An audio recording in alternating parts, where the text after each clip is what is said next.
Tyler Orton from Business in Vancouver will be joining us in a minute, talking about new numbers from Statistics Canada. They were released just over an hour ago. They announced that the country's inflation rate has jumped. It's now at 1.6%. And Tyler Orton from Business in Vancouver is with us to talk about that now. Good morning, Tyler. Good morning, Sonia. You know what I want to know about these figures? What does that really mean for us, just the average family living here in BC? Well, it definitely means that the average family is paying a little bit more for groceries especially. But the other thing that's interesting here is for us British Columbians in particular, remarkably, it's gasoline that's causing us to have the highest jump in inflation amongst all the provinces in Canada in the month of December.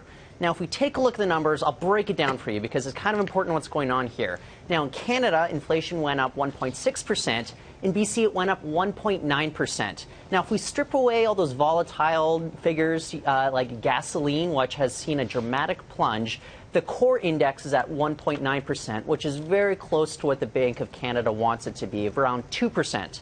But here's just the fascinating stuff about these numbers. If we take a look at the next set, we can see the big impact gasoline is having on Canada. Now, in December, it was down 4.8%. Compare that to just the month before when it was down 10.6%. So we're seeing some leveling off there.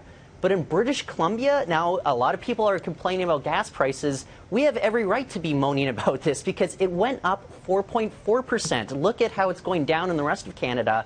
For British Columbians, it's actually going up at the gas pumps. And that's the first time this has happened since June 2014. So I say, BCers, go have at it. You have every right to complain about the prices you're paying at the pumps.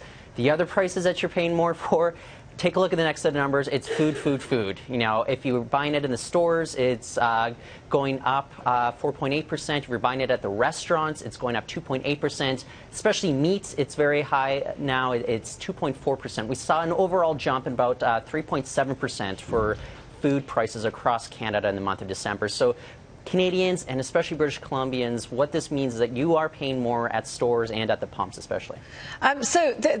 Really, I mean, this is just down to the lower dollar, isn't it? Well, here's the thing. If you take a look at the food prices, absolutely, because we import so many of our fresh foods. That's why meat's up, fruits and veggies are up. That's a big factor there. With the whole gasoline issue, though, take a look at just the refinery capacity that Canada has. It's really small compared with a big giant like the United States. So that's why I would suspect that British Columbians are paying more, just the sheer distances that this gasoline has to travel. But it is rather surprising. They have higher margins. They also have increased taxes as well to deal with, right? Yeah, I wouldn't place too much on the taxes for the British Columbians, but absolutely that does come in as a factor here. Okay, Tyler, thank you very much for that. Always good to talk to you. Tyler Orton from Business in Vancouver.